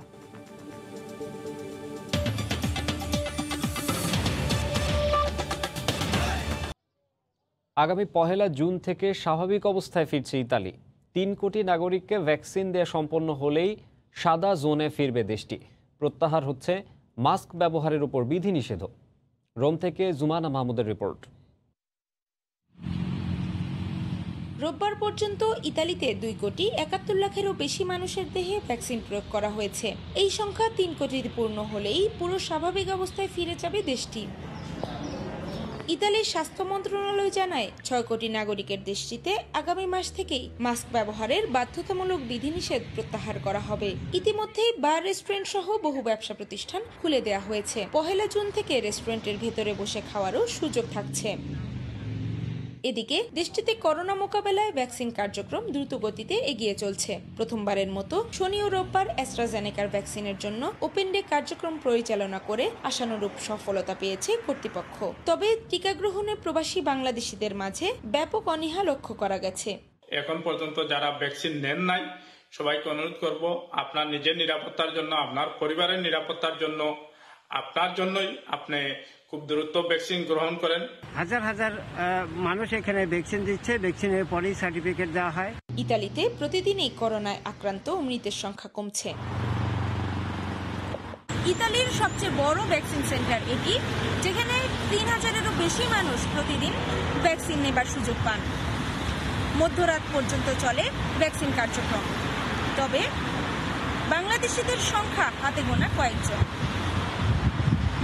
জুমানা মাহমুদ, সময় সংবাদ, রোম, ইতালি। আবারও দেশের খবর। মাত্র 3 দিনের ব্যবধানে নাটোরের পাইকারি বাজারে বেড়েছে লিচুর দর। 1 টাকা করে বেড়ে প্রতি পিস লিচু বিক্রি হচ্ছে 3 টাকায়। এ বিষয়ে জানাতে শহরের স্টেশন বাজারে আছেন সহকর্মী আল মামুন। সরাসরি যাচ্ছে তার কাছে। মামুন, ধন্যবাদ আপনাকে। যে বিষয়টি বলছিলেন, রমজান মাস পার হওয়ার পরে কিন্তু লিচুর একটা পর্যাপ্ত পরিমাণ চাহিদা বেড়েছে নাটোর জেলার লিচু। এই লিচুর চাহিদার প্রেক্ষিতে মাত্র 3 দিনের ব্যবধানে কিন্তু প্রতি পিস লিচুতে 1 টাকা পর্যন্ত বৃদ্ধি হয়েছে। এই বৃদ্ধির ফলে কিন্তু বাগানীদের মধ্যে কিন্তু হাসি দেখা দিয়েছে। তারা কিন্তু একটি খুশির মধ্যে রয়েছেন যে চাহিদা বৃদ্ধির কারণে দাম ভালো পাচ্ছেন। সকাল থেকে আমরা বলতে পারি নাটোরের এই স্টেশন বাজারে, লিচুর বাজারে লিচু এখন যা আমরা দেখছি তার চেয়ে কয়েক গুণ বেশি লিচু ছিল। সেই লিচুগুলো কিন্তু আনতে দেশের বিভিন্ন স্থানের ব্যবসায়ীরা এখান থেকে কিনে নিয়ে চলে গেছে। গত 10 মে থেকে কিন্তু নাটোর জেলার লিচু বাজারজাতের অনুমতি দেয় জেলা প্রশাসন ও কৃষি বিভাগ। এরপর সে সময় রমজান মাস থাকার কারণে কিন্তু লিচুর সে পরিমাণ চাহিদা কিন্তু ছিল না। চাহিদা না থাকার কারণে দামটা কিন্তু সে সময় 1 থেকে 2 টাকার মধ্যে প্রতি পিস লিচু বিক্রি হলেও রমজার পর থেকে লিচুর দাম কিন্তু বেশি হয়েছে। বিশেষ করে যে বিষয়টি আমরা বলতে পারি যে রাজধানী সহ দেশের বিভিন্ন জেলার ব্যবসায়ীরা নাটোরের তারা কিন্তু এই লিচুগুলো দেশের বিভিন্ন স্থানে সরবরাহের কারণে দাম কিন্তু বেড়েছে। দাম বাড়ার ফলে বাগানীরা কিন্তু একটু লাভবান অবস্থার মধ্যে যাচ্ছে, তারা কিন্তু একটু খুশি হয়েছে। এই বিষয়টি যেটি আমরা বলতে পারি যে লকডাউনের কারণে যে পরিবহনের সমস্যা ছিল, সেই সমস্যা কিন্তু কাটিয়ে ওঠার জন্য গতকাল পুলিশ সুপার লিটন কুমার সাহা জেলার সর্বোচ্চ লিচু উৎপাদনকারী উপজেলা গুরুদাসপুরের ব্যবসায়ী, বাগানী এবং আড়তদারদের সাথে কথা বলেছেন। কথা বলে সেই বাজারজাতের সমস্যাগুলো সমাধানের চেষ্টা করেছেন। লকডাউনের কারণে বাজারজাতের কোনো সমস্যা থাকবে না, সরাসরি বাজারজাত করবেন এবং সেই সহযোগিতাগুলো জেলা প্রশাসন ও পুলিশ প্রশাসন করবে বলে সেই নিশ্চয়তা গতকাল থেকে 10 মে থেকে নাটোর জেলার স্থানীয় জাত, যেটি মোজাফফরি জাত বলা হয়, সেই জাতের লিচুটা সরবরাহ শুরু হয়েছে। নাটোর জেলার সবচেয়ে সুস্বাদু জাত যেটি বোম্বাই জাত, সে বোম্বাই জাতের লিচু আসতে কিন্তু 30 মে পর্যন্ত অপেক্ষা করতে হবে। এবং বোম্বাই জাতের লিচু যেটি আর মুজাফফর জাতের চেয়ে আরো সুস্বাদু লিচু। এই লিচুর দাম বরাবরই কিন্তু বেশি থাকে এবং দাম বেশি থাকার কারণে বর্তমানের যে দামটি পাচ্ছে মুজাফফরের জাত 2 থেকে 3 টাকার মধ্যে, সেই দাম মুজাফফরের দাম বোম্বাই জাতের দাম আরো বৃদ্ধি পাবে বলে এখানকার বাগানি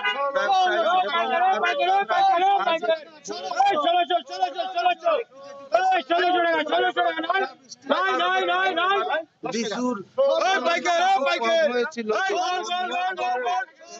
লিচুর যে কম হওয়ার পরে যেটি একটা প্রথম থেকে আশা করছিল যে কৃষকরা বাগানিরা লোকসান হতে পারে, তবে কৃষি বিভাগ যেটি বলছে যে 2-3 দিন ধরে যে দাম অব্যাহত রয়েছে, এই দামের কারণে বাগানি বা কৃষানীদের লোকসান হওয়ার সম্ভাবনা নাই। তারা যেটা কৃষি বিভাগ যে বলছে যে বর্তমান দাম, এই দামের কারণে কৃষকরা লাভবান হবে। স্টেশন বাজার থেকে লিচু বিক্রির সর্বশেষ খবর এই ছিল আমার কাছে। নাটোরের পাইকারি বাজারে লিচুর দাম বৃদ্ধির বিষয়ে জানাচ্ছিলেন আল মামুন। কয়েকদিন পরই গাছ থেকে লিচু নামিয়ে বাজারে তুলবেন দিনাজপুরের বাগান মালিক ব্যবসায়ীরা। বাগানগুলোতে লিচু পরিপক্ক হতে শুরু করেছে, তবে প্রচণ্ড গরমে কাঙ্ক্ষিত ফলন না হওয়ায় আর্থিক ক্ষতির মুখে বাগান মালিক আর আগাম বাগান কেনা লিচু ব্যবসায়ীরা। এ অবস্থায় লক্ষ্যমাত্রা পূরণ না হওয়ার আশঙ্কা কৃষি বিভাগেরও।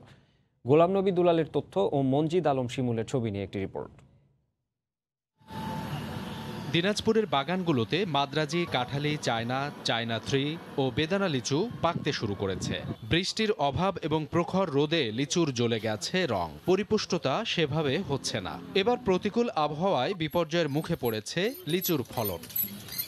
কাঙ্ক্ষিত ফলন না হওয়ায় আর্থিক ক্ষতির মুখে পড়েছেন বাগান মালিক আর আগাম বাগান কেনা লিচু ব্যবসায়ীরা। এ অবস্থায় ভালো ফলনের আশায় গাছে সেচ এবং ভিটামিন স্প্রে করছেন বাগান মালিক কৃষকরা। ভিটামিন দিচ্ছি গাছে ফলটা একটু মোটা হওয়ার জন্য, আর পাউডার দিচ্ছি যে শীত পড়তেছে রাত্রেবেলা, এই শীতটা ক্ষতি যাতে না করতে পারে এই জন্য।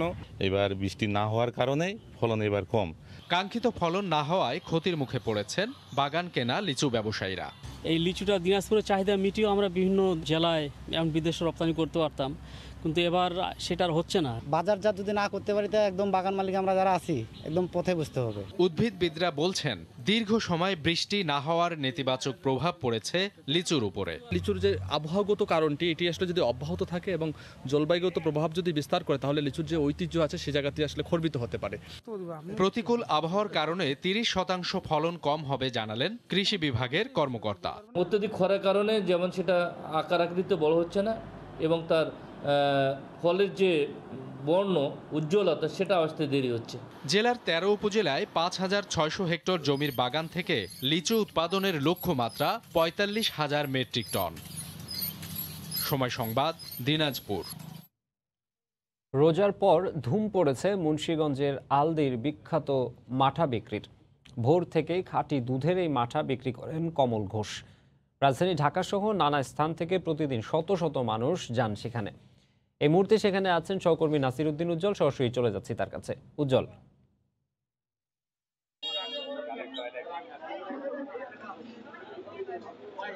মাকসুম, এই ঐতিহ্যবাহী মাঠা খেতে কিন্তু ভোর থেকে আমরা দেখছি রাজধানী ঢাকা, নারায়ণগঞ্জ সহ বিভিন্ন অঞ্চল থেকে লোকজন ভিড় করছে এবং আপনারা দেখছেন যে এই পিছনে কিন্তু মাঠা বিক্রি হচ্ছে এবং এই মাঠার জন্য লম্বা লাইন পড়েছে। এখানে এসে অনেকেই যেমন সরাসরি মাঠা পান করছেন, আবার অনেকে কিন্তু বোতল ভরে নিয়ে যাচ্ছেন। তো এই যে কমল ঘোষ এখানে মাঠা বিক্রি করেন, তিনি কিন্তু প্রায় 30 বছর ধরে এখানে মাঠা বিক্রি করেন। তার এই টং দোকান ঘিরে কিন্তু এই ভিড় থাকে প্রতিদিন।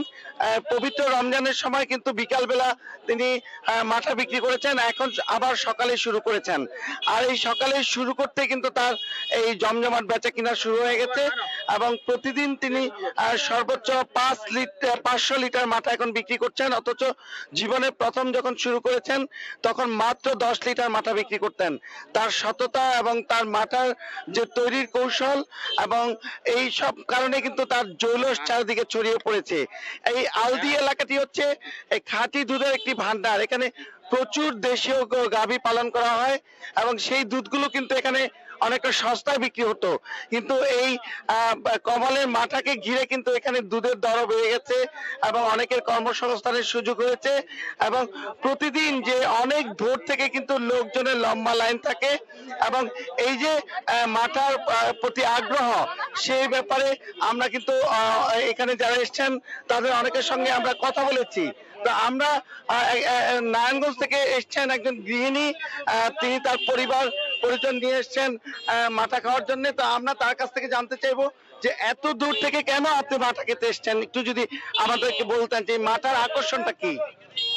এখানকার মাঠা তো এমনিতে ঐতিহ্যবাহী মাঠা, তার উপর এখানে আসতে রাস্তার দুপাশে যে মনোরম দৃশ্য, সেটার মাঠাটার যে অরিজিনাল টেস্ট, দুটা মিলে অপূর্ব, অসাধারণ। ধন্যবাদ আপনাকে। তো তিনি মাঠার টেস্টের কথা বলছিলেন যে এই মাঠার স্বাদের মধ্যে অনেক বৈচিত্র্যতা রয়েছে, এই বৈচিত্র্যতার কারণে তাদের আশা এবং এখানে যে মাঠা তৈরি করা হয় সেটি কিন্তু এই কমল ঘোষ নিজে তৈরি করেন এবং তার যে এই গ্রামের একজন সচ্ছল মানুষ, তিনি যে মাঠার কাজটা শুরু করেছেন এবং এইটার মধ্যে তার যে তৈরির কারিসীমা সে বিষয়ে আমরা একটু জানবো। যে কমল ঘোষ, আপনি একটু যদি বলতেন যে আপনার মাঠা খেতে এত লোকজন কেন আসে? দূরের থেকে লোকজন আসে, আমার কাছে ভালো পায় বা স্বাদের জন্য রুচি পায়, ওই জন্য আসে। আর এখানে আলদিবাজার যারা যত দোকান আছে মাঠা সবাই ভালোবেসে, কিন্তু তারা আমার কাছে ভালো পায়, ওই জন্য আমার কাছে আসে। এটি এখানে শুধু খালি টক দই হয়, দুধ কিনা টক দই পাতি, এখানে মধ্যে টক দইয়ের মধ্যে চিনি, বরফ, লবণ, এটি আর কিছু না। পানি রান্না না, পানি ওই শুধু যে বরফটা পানি হয়, ওই পানি টুক দিলে হয়, বরফ টুক দিলে হয়। আচ্ছা, ধন্যবাদ আপনাকে। তো তিনি বলছিলেন যে খাঁটি দুধ দিয়ে তিনি টক দই তৈরি করেন, সেই টক দইয়ের মধ্যে তিনি যে কিছু উপকরণ মিশ্রণ করে কিন্তু ঘুটা দেন, এই ঘুটা দিয়ে কিন্তু মাঠাটি তৈরি করেন এবং তার যে মাঠা সেটি কিন্তু প্রতি গ্লাস বিক্রি করছেন 20 টাকা করে আর প্রতি লিটার বিক্রি করছেন 100 টাকায়। তার এখানে কিন্তু 2 লিটার, হাফ লিটারের বোতলও বিক্রি হচ্ছে এবং এই যে মাঠা সেটা কিন্তু যারা চিকিৎসক রয়েছেন, চিকিৎসা বিজ্ঞান থেকে বলা হচ্ছে যে হজম শক্তি এবং সকালবেলা মাঠা পানের উপকারিতার কথা। তো এই যে আলদির যে ঐতিহ্যবাহী মাঠা, সেই মাঠার এই ছিল সর্বশেষ। মাকসুম। মুন্সিগঞ্জ থেকে আলদির বিখ্যাত মাঠার খবর জানাচ্ছিলেন নাসির উদ্দিন উজ্জ্বল। যাব পরের খবরে।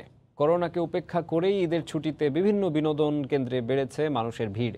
ঘরবন্দি জীবনের একঘেয়েমি ঘোচাতে মেতে উঠেছেন আনন্দে। রোববার বিকেলে কিশোরগঞ্জের ভৈরবে মেঘনার ত্রিসেতু এলাকায় ঢল নাবে নানা বয়সী মানুষের। নাগরদোলা, চরকি ও ট্রেনে চড়ার পাশাপাশি ইঞ্জিন চালিত নৌকায় ঘুরে বেড়াতে দেখা যায় তাদের। পরিবার পরিজন সহ ঘুরতে এসে আনন্দ উপভোগ করেন দর্শনার্থীরা।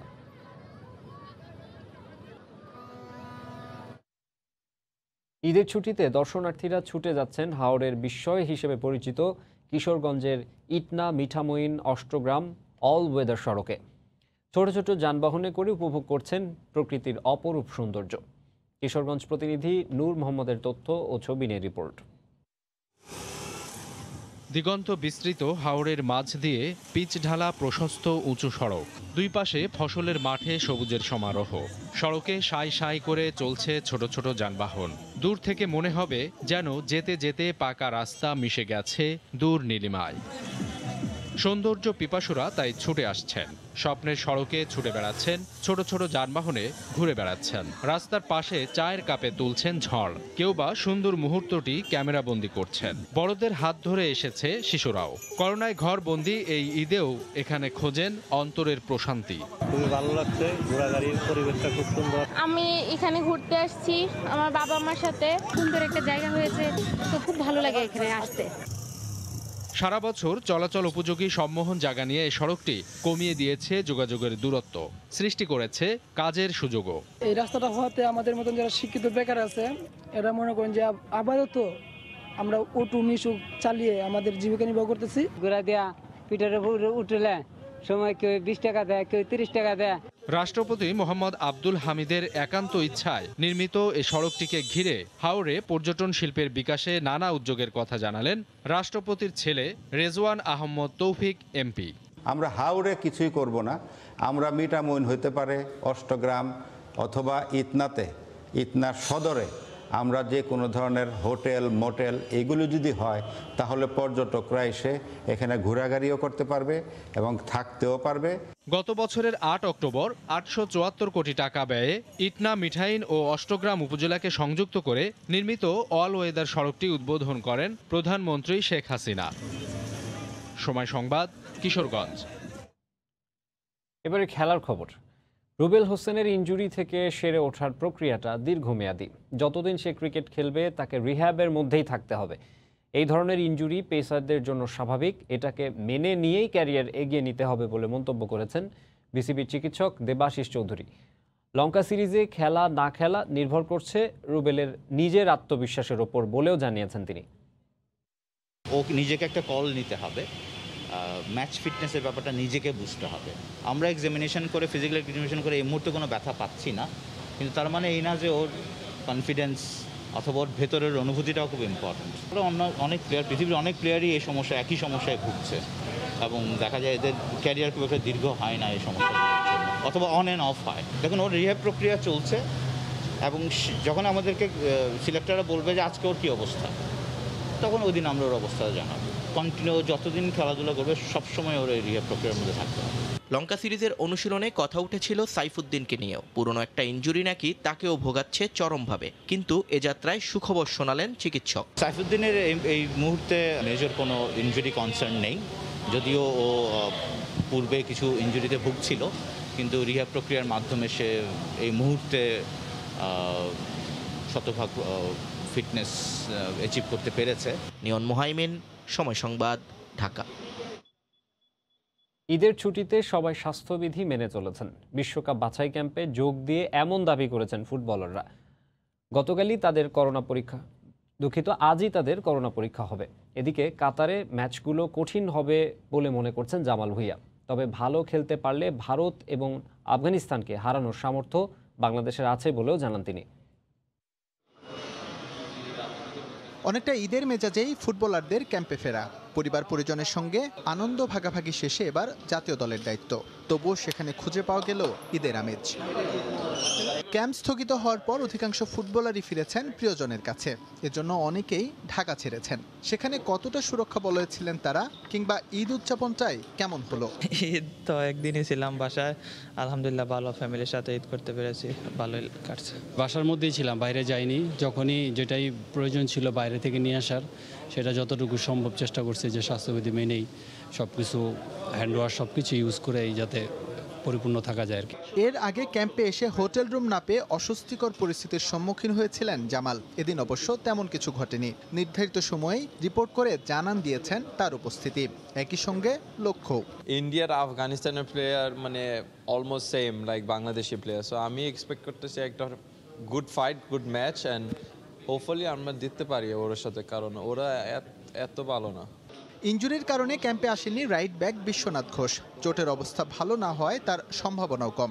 বাকিরা ঠিকঠাক। চ্যালেঞ্জ এবার বিশ্বকাপ বাছাই। ইন্টারন্যাশনাল ম্যাচ টাফ হয় অনেক, তো আশা করি আমাদের যেই এখন ফিটনেস লেভেলটা আছে, যেই মেন্টালিটিতে আমরা এখন আছি, খেলার মধ্যে আছি, তো আশা করি আমরা ভালো কিছু করতে পারি এবং ভালো কিছু আশা করতেই পারি আমরা। জাতীয় দলের ২৮ ফুটবলারের মধ্যে এদিন রিপোর্ট করেছেন ২৭ জন। বাকি ৫ জন অনূর্ধ্ব ২৩ দলের। সবারই কোভিড পরীক্ষা হবে, তারপরই দলীয় অনুশীলন। ফুল কোভিড টেস্ট করাবে। যদি এইখানে আমাদের ইনশাল্লাহ সবার রেজাল্ট ভালো হয় তো কোনো অসুবিধা নেই। যদি কোনো কারণে আমাদের কারো মানে পজিটিভ আসে, আমরা চেষ্টা করব তাদেরকে এইখানে রেখে পুনর্বাসন করার জন্য। কাতারের বিমান বাংলাদেশ ধরবে ২২ মে। তার আগে ৫ দিন ১০টা থেকে ১২টা পর্যন্ত অনুশীলন করবে জেমিডে বাহিনী। এসএম ইকবাল, সময় সংবাদ, ঢাকা। ফ্রান্সে বসবাসরত বাংলাদেশিদের আয়োজনে পবিত্র ঈদ উল ফিতর উপলক্ষে প্যারিসে হয়ে গেল প্রীতি ক্রিকেট টুর্নামেন্ট। করোনায় গোটা বিশ্বের মতো বিপর্যস্ত ফ্রান্সও। তবে ধীরে ধীরে সেই অচল অবস্থা কাটিয়ে উঠছে দেশটি। তাই তো মানসিক অবসাদ দূর করতেই এমন আয়োজন, যেখানে অংশ নিতে ফ্রান্সের বিভিন্ন শহর থেকে প্যারিসে জড়ো হন শতাধিক বাংলাদেশি। তবে মাঠের প্রতিযোগিতা ছাপিয়ে টুর্নামেন্টটি রূপ নেয় প্রবাসীদের মিলন মেলায়। আগামীতে আরও বড় পরিসরে এই ধরনের টুর্নামেন্ট আয়োজনের প্রত্যাশা আয়োজকদের। অন্য প্রসঙ্গ, ঈদের ছুটি শেষে বাংলাবাজার শিমুলিয়া নৌরুট দিয়ে রাজধানীতে ছুটছেন দক্ষিণাঞ্চলের মানুষ। এ বিষয়ে বিস্তারিত জানাতে মাদারীপুরের বাংলাবাজার ফেরিঘাটে আছেন সহকর্মী সঞ্জয় কর্মকার অভিজিৎ। সরাসরি চলে যাচ্ছি তার কাছে। সঞ্জয়। মাকসুম, আপনি জানেন যে দক্ষিণাঞ্চলের 21 জেলার মানুষ মূলত এই বাংলাবাজার শিমুলিয়া নৌ রুট দিয়ে রাজধানী ঢাকার সাথে যাতায়াত করে থাকে। ঈদের ছুটি শেষে এই কর্মজীবী মানুষ ভোর থেকেই রাজধানী ঢাকায় ছুটছেন এই নৌ রুট ব্যবহার করে। যাত্রীরা যেমনটা অভিযোগ করেছেন, যেহেতু লঞ্চ এবং গণপরিবহন বন্ধ, সেক্ষেত্রে ঘাটে আসতে তাদের ব্যাপক ভোগান্তি, হয়রানি এবং দুর্ভোগ পোহাতে হচ্ছে। ফলে যাত্রীরা আরেকটি অভিযোগ করেছেন যে 2 থেকে 3 গুণ, কোথাও আবার 4 গুণ বা 5 গুণ অতিরিক্ত ভাড়া দিয়ে তারা ঘাটে আসছেন এবং ফেরি ঘাটে এসে ফেরিতে উঠে পদ্মা নদী পাড়ি দিচ্ছেন। অপরদিকে আরেকটি বিষয় হলো যে এখনো কিন্তু সমান তালে ঢাকা থেকেও অসংখ্য মানুষ আসছেন এই নৌ রুট ব্যবহার করে, তারা যাতায়াত করছেন এবং দক্ষিণ অঞ্চলের বিভিন্ন জেলায় তারা যাচ্ছেন। আপনি দেখতে পাচ্ছেন যে দলে দলে কিন্তু মানুষ, যাত্রীরা আসছেন এই ফেরিঘাটে এবং এই ফেরিঘাটে এসে ফেরিতে উঠছেন। এখানে এসে লঞ্চ এবং স্পিডবোট চলাচল যেহেতু বন্ধ, মূলত যাত্রীরা এই ফেরি তাদের একমাত্র ভরসা। এই ফেরিতে করেই তারা 7.5 কিলোমিটারের পদ্মা নদী তারা পাড়ি দিচ্ছেন। ভোর থেকেই যাত্রীরা ভোর থেকে আসতে শুরু করেছেন এবং বেলা বাড়ার সাথে সাথে যে ঘাট কর্তৃপক্ষ বলছেন যে আজকে যেহেতু ঈদ শেষে দ্বিতীয় কর্মদিবস, এই দ্বিতীয় কর্মদিবসে যাত্রীদের সংখ্যা বেলা বাড়ার সাথে সাথে যেহেতু বাড়তে শুরু করেছে, এটি দুপুর নাগাদ পর্যন্ত সমান তালেই চলবে বলে ঘাট কর্তৃপক্ষ প্রত্যাশা করেছে। এছাড়া ঘাটে প্রায় 2 শতাধিক পুলিশ সদস্য মোতায়েন করা হয়েছে যাত্রীদের নিরাপত্তা, যাতে কোথাও কোনো ধরনের দুর্ঘটনা ঘটলে যেন তাৎক্ষণিক ব্যবস্থা নিতে পারেন। এদিকে ভ্রাম্যমাণ আদালতের একাধিক টিমে কাজ করছে। এছাড়া ফায়ার সার্ভিস, কোস্টগার্ড, নৌ পুলিশ সহ আনসার সদস্য সহ বিভিন্ন সংস্থার লোকজন তারা তৎপর রয়েছে। অর্থাৎ ঘাটে জানেন যে এখানে প্রতিদিন প্রায় 30,000 মানুষ রাজধানীর সাথে যাতায়াতের জন্য এই নৌ রুটটি ব্যবহার করে থাকে। ঈদে এর সংখ্যা বেড়ে যায় কয়েক গুণ। ফলে অতিরিক্ত যাত্রীদের চাপে এই ঘাটে যে ব্যবস্থাপনা অনেকটাই হিমশিম খেতে হয়। এজন্য প্রশাসনের পক্ষ থেকে তৎপরতা বাড়ছে, ফলে যাত্রীরা নির্বিঘ্নে পারাপার হচ্ছেন। তবে যাত্রীদের মূলত যে প্রধান অভিযোগ রয়েছে সেটি হচ্ছে দূরপাল্লার বাস যেহেতু বন্ধ, সেক্ষেত্রে ভেঙে ভেঙে আসতে তাদের 3 থেকে 4 গুণ, কোথাও তার এর থেকে বেশিও বাড়তি ভাড়া দিতে হয়েছে। এছাড়া যদি আপনাকে আরেকটু বিষয় বলি যে এই যাতায়াতের ক্ষেত্রে ফেরিতে টিল পরিমাণ ঠাঁই নেই, অর্থাৎ যানবাহনের সংখ্যা খুবই কম, যাত্রীদের সংখ্যা অনেকটাই বেশি। যাত্রীরা গাদাগাদি করে ফেরিতে উঠছেন এবং চড়ছেন। ফলে যাত্রীরা এই তো আপনি দেখতেই পাচ্ছেন যে ইতিমধ্যে ফেরি কুঞ্জলতা, একটি ফেরি এই 4 নাম্বার ঘাট থেকে ছেড়ে যাচ্ছে এবং পারাপারের অপেক্ষায় যে যাত্রীরা রয়েছেন তারা অপর প্রান্তে চলে যাচ্ছেন। অর্থাৎ ঘাটে এই মুহূর্তে 16টি ফেরি চলাচল করে। 16টি ফেরি কিন্তু এই বাংলাবাজার শিমুলিয়া নৌ রুট দিয়ে চলাচল করে যাত্রীদের পারাপারের জন্য। এখানে যানবাহন কিন্তু তেমন একটা নেওয়া হচ্ছে না এবং পারাপারের অপেক্ষমানও এই মুহূর্তে কোনো যানবাহনের নেই। যাত্রীরা আসছেন এবং নির্বিঘ্নে তারা পারাপার হচ্ছেন। তাদের প্রত্যাশা ছিল যদি সরকার যেহেতু যাতায়াতের সুযোগ করে দিচ্ছে, সেই ক্ষেত্রে গণপরিবহন এবং লঞ্চ চলাচল যদি স্বাভাবিক রাখা হতো, তাহলে যে যাওয়া আসার ক্ষেত্রে যে দুর্ভোগটা সেটা তাদের অনেকটাই কমে আসতো বলে তারা প্রত্যাশা করেছে এবং তারা জোর দাবি জানিয়েছে, যেহেতু এখন ঈদ শেষে রাজধানীমুখী মানুষ কর্মস্থলে ফিরছেন, সেক্ষেত্রে গণপরিবহন দ্রুত চালুর তারা কিন্তু দাবি জানিয়েছেন। মাকসুম, আপনাকে আরেকটা বিষয় বলে রাখি যে সম্প্রতি কিন্তু এই বাংলাবাজার শিমুলিয়া নৌ রুটে মর্মান্তিক 2টি দুর্ঘটনা ঘটেছে। একটি স্পিডবোট দুর্ঘটনায় 26 জন প্রাণ হারিয়েছেন এবং ফেরি দুর্ঘটনায় 5 জনের মৃত্যু হয়েছে। তো এরপরে এই প্রশাসনের তৎপরতা বেড়ে গেছে এবং প্রশাসন তাৎক্ষণিক যে কোনো বিষয়ে ব্যবস্থা নিচ্ছেন এবং যদি কোনো যাত্রী অভিযোগ দিয়ে থাকে সেটা কার্যকর পদক্ষেপ কিন্তু তারা নিচ্ছেন। এছাড়া পুলিশের পক্ষ থেকেও তৎপরতা বাড়ানো হয়েছে যাতে কোনো দুর্ঘটনার সংখ্যা না হয় বা কোনো যাত্রী হয়রানির শিকার না হয়, সেক্ষেত্রে কিন্তু তারা ব্যবস্থা নিচ্ছেন। ঘাট কর্তৃপক্ষ যেমনটা প্রত্যাশা করছেন যে আজকে যেহেতু ঈদ শেষে আজকে দ্বিতীয় কর্মদিবস, সেই দ্বিতীয় কর্মদিবসে মানুষ যেহেতু রাজধানীতে ছুটছেন, সেক্ষেত্রে যাত্রীদের সংখ্যা বাড়তে শুরু করেছে এবং তারা ভিড় করে কিন্তু উঠছেন। ফেরিতে। তবে এই নৌ রুটে যে 16টি ফেরি চলাচল করে এর মধ্যে বেশ কয়েকটি ফেরি রয়েছে ড্রাম ফেরি, পুরনো ফেরি, তাতে একটু দীর্ঘ সময় লাগলেও এছাড়া রোরো ফেরি এবং কেটা ফেরিগুলোতেই দ্রুত সময় কিন্তু পদ্মা নদী পাড়ি দিচ্ছেন এই দক্ষিণ অঞ্চলের মানুষ।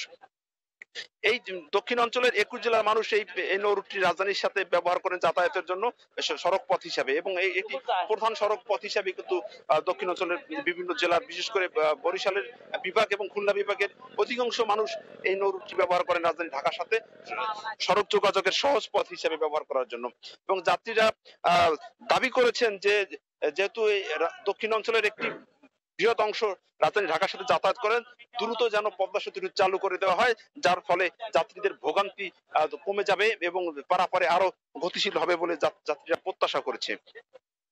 আপনাকে আরেকটি বিষয় বলে রাখি যে এই নৌ রুটে চলাচলকারী যাত্রীরা একটি দাবি করেছেন, যেহেতু ফেরিতে পারাপার করার সুযোগ দেওয়া হয়েছে, এই নৌ রুটে 87টি লঞ্চ চলে, সেই লঞ্চগুলো যদি পারাপারের ব্যবস্থা করা হতো তাহলে কিন্তু ভোগান্তি অনেকটা কমে যেত। তো এই ছিল আমার কাছে ঈদ শেষে রাজধানীমুখী যাত্রীরা যারা ঢাকা যাচ্ছেন বাংলা বাজার ফেরিঘাট থেকে সর্বশেষ। মাকসুম। বাংলাবাজার শিমুলিয়া নৌ রুটে যাত্রীদের খবর জানাচ্ছিলেন সঞ্জয় কর্মকার অভিজিৎ। দেশের একমাত্র করোনা মুক্ত এলাকা নোয়াখালীর ভাসানচর। গত 6 মাস ধরে এখানে 18,500 রোহিঙ্গা সহ প্রায় 20,000 মানুষের বসবাস হলেও কোনো করোনা রোগী শনাক্ত হয়নি। এমনকি করোনা উপসর্গের কোনো রোগীও পাওয়া যায়নি হাসপাতালে। ভাসানচর ঘুরে এসে শাখাওয়াত টিপুর ক্যামেরায় বিস্তারিত জানাচ্ছেন কমল দে। করোনার প্রথম ও দ্বিতীয় ওয়েভের পর এবার আরেকটি নিয়ে বিশ্বের মতো বাংলাদেশও শঙ্কিত। দেশের প্রতিটি স্থানে করোনা রোগী শনাক্ত হয়েছে, তবে পুরোপুরি ব্যতিক্রম নোয়াখালীর ভাসানচর। গত 6 মাসে রোহিঙ্গাদের মাধ্যমে মানব বসতি গড়ে ওঠার পর থেকে এখানে কোনো করোনা রোগী শনাক্ত হয়নি। স্বাস্থ্যবিধি মেনে আমরা সার্ভিস দিচ্ছি, এখন পর্যন্ত ওরকম কোনো রোগী আমরা শনাক্ত করতে পারিনি। 18,500 রোহিঙ্গাকে নিয়ে আসা হয়েছে এখানে। মূলত ভাসানচরে আসার আগে যথাযথ বিধিনিষেধ পালন করায় এই চরকে করোনা মুক্ত রাখা সম্ভব হয়েছে বলে মনে করছেন প্রকল্প পরিচালক। প্রত্যেককে এক এক করে নির্বাচন করে তারপর ভিতরে ঢোকানো হয়, এবং ভিতরে যখন তারা আসে তাদেরকে আমরা কোভিড সংক্রান্ত বিভিন্ন রকম ব্রিফিং দিয়ে তারপর তাদেরকে ক্লাস্টারে পাঠাই। রোহিঙ্গা ছাড়াও এই চরে 1,500-এর বেশি সরকারি বিভিন্ন দপ্তরের কর্মকর্তা কর্মচারী, নৌবাহিনী সহ আইন শৃঙ্খলা বাহিনীর সদস্য সার্বক্ষণিক অবস্থান করছেন। আরও রয়েছেন কয়েকশো নির্মাণ শ্রমিক, নৌকার মাঝি, মহিষ বাতান মালিক ও কৃষক। আগামী তো এই চরকে করোনা মুক্ত রাখতে যেসব রোহিঙ্গা কক্সবাজার থেকে ভাসানচর আসবে তাদেরও যথাযথ স্বাস্থ্য পরীক্ষা করা হবে, এমনটি জানিয়েছেন প্রশাসনের কর্মকর্তারা। নোয়াখালীর ভাসানচর থেকে কমল দে, সময় সংবাদ। ঈদের ছুটি শেষে ছোট বড় বিভিন্ন যানবাহনে উত্তরবঙ্গ থেকে রাজধানীতে ফিরছেন কর্মজীবী মানুষ। এই বিষয়ে জানাতে বঙ্গবন্ধু সেতুর পশ্চিম সংযোগ সড়কের কড্ডা এলাকায় আছেন সহকর্মী রিঙ্কু কুণ্ডু। সরাসরি চলে যাচ্ছি তার কাছে। রিঙ্কু। মাকসুম, আসলে ঈদের আনন্দ পরিবারের সাথে কাটিয়ে মানুষ কিন্তু আবারও কর্মস্থলে ফিরতে শুরু করেছে। আমরা সকাল থেকে আছি বঙ্গবন্ধু সেতু পশ্চিম সংযোগ মহাসড়কের কড্ডার মোড় এলাকায়। আপনি নিশ্চয় দেখতে পাচ্ছেন আমার পিছনে প্রচুর পরিমাণ যাত্রী রয়েছে, এবং এই যে সকল যাত্রীরা তারা ঢাকামুখী হবেন এবং বিভিন্ন ধরনের যানবাহনে করে তারা যে যেভাবে পারছে আসলে কিন্তু ঢাকার দিকে রওনা হচ্ছে। আরেকটি বিষয় জানিয়ে রেখেছে, দূরপাল্লার পরিবহন অর্থাৎ যাত্রীবাহী বাস চলাচলে নিষেধাজ্ঞা থাকলেও সেটি কিন্তু তোয়াক্কাই করছে না পরিবহন শ্রমিকরা। কারণ আমরা দেখছি যে সকাল থেকেই সিরাজগঞ্জ, বগুড়া, রংপুর বিভিন্ন দূরপাল্লার যাত্রীবাহী বাস কিন্তু এখান থেকে ছেড়ে যাচ্ছে, এবং এই সকল বাসে কিন্তু যাত্রী গাদাগাদি করে অনেকটা গাদাগাদি করে তারা উঠাচ্ছে, এবং সেখানে স্বাস্থ্যবিধির কোনো তারা কিন্তু আমরা তৎপরতা দেখিনি। পাশাপাশি মাইক্রো, প্রাইভেট কার এবং মোটরসাইকেলেও করে কিন্তু আসলে যাত্রীরা আমরা দেখছি যে তারা ঢাকার দিকে রওনা হচ্ছে। যাত্রীরা যেটি বলছে যে তারা যেহেতু ঈদের ছুটি শেষের দিকে এবং অফিসে তাদের কর্মস্থলে ফিরতে হবে, সেই ক্ষেত্রে তারা কিন্তু অনেকটা ঝুঁকি নিয়ে, কারণ আমরা দেখেছি যে মোটরসাইকেল, প্রাইভেট কার এবং মাইক্রোতে করে বা ট্রাকের উপরে তারা অনেকটা ঝুঁকি নিয়েই তারা ঢাকাতে ফিরছে। আমরা সকাল থেকে দেখছি যে বেলা বাড়ার সাথে সাথে যাত্রীর সংখ্যা কিন্তু বাড়ছে। পাশাপাশি আমরা দেখছি যে এখানে বেশ কিছু মোটরসাইকেল রয়েছে, এইগুলো কিন্তু ব্যক্তিগত কোনো মোটরসাইকেল, এবং এই মোটরসাইকেলে করে মানুষ কিন্তু এই ভাড়া করা মোটরসাইকেল কিন্তু অনেকে ঢাকা ফিরছে। সেই ক্ষেত্রে অনেকটা ঝুঁকিও রয়েছে, কিন্তু চালকেরা যেটি বলছে যে যেহেতু আসলে এই অতিরিক্ত যাত্রীর চাপ সামলাতে তারা অনেকটা বাধ্য হয়ে এই পরিবহনগুলো চালাচ্ছে।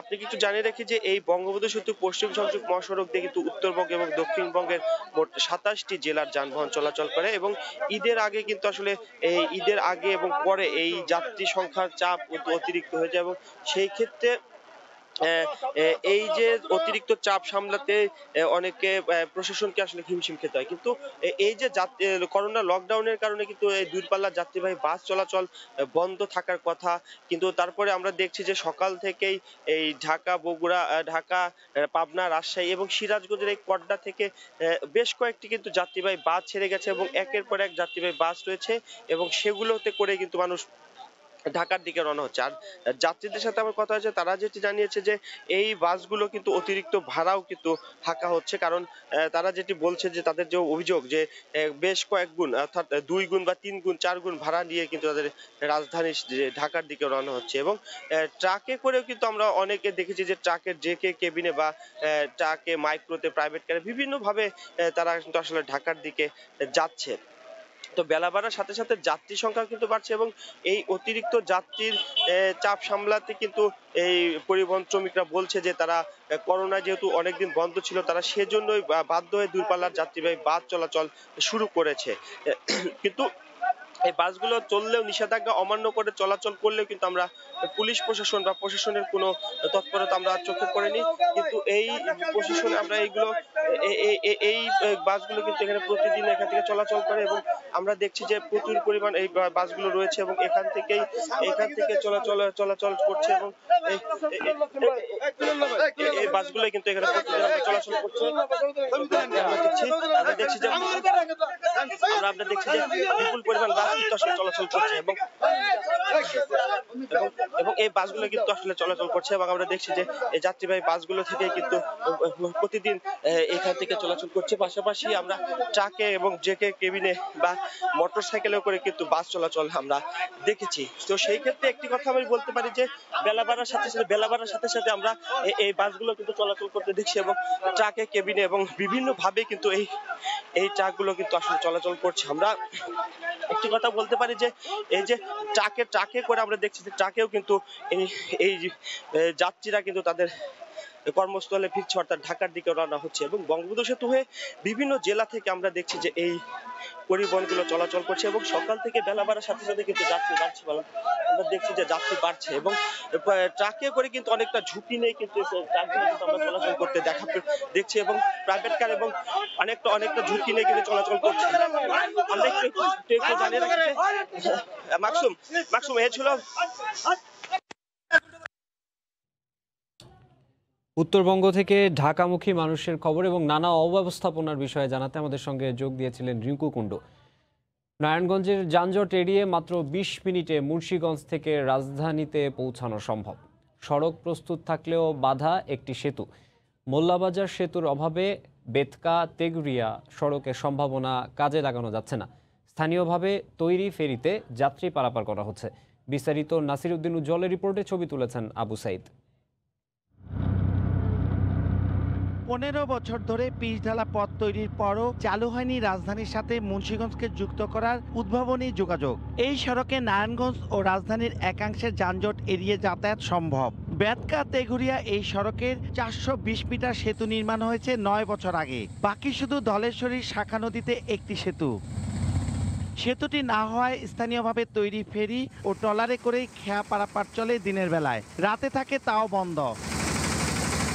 সেতুটি হলে রাজধানীর সাথে যাতায়াতের সময় কমবে না, সেই সাথে এলাকার কৃষিপণ্য বাজারজাত সহজ হবে আর পুরো এলাকায় বদলে যাবে আর্থসামাজিক অবস্থা। ভোটের জন্য দাঁড়া থাকতে হইতেছে এই পার ওই পার দোনো পারে, তো ব্রিজটা হয়ে গেলে এই কষ্টটা আর হইতো না মানুষের। 2 ঘন্টা 3 ঘন্টা গেতেছে 5 মিনিটের জায়গায়। এই যদি ব্রিজটা একবারে ঢাকা চলে গেল, বিভিন্ন খরচটা কমে গেল।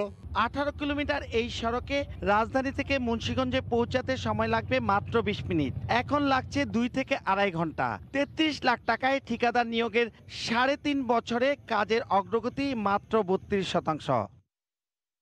ওই পোর্শনে আমাদের অ্যাপ্রোচের কিছু ডিজাইন পরিবর্তন হয়েছে, ওটা টেন্ডার আমরা এখনো করি নাই, ওটা শেষ হতে আর একটু সময় লাগতে পারে। আগামী 2022-এর জুনে শেষ হবে বলে আমরা আশা করতেছি।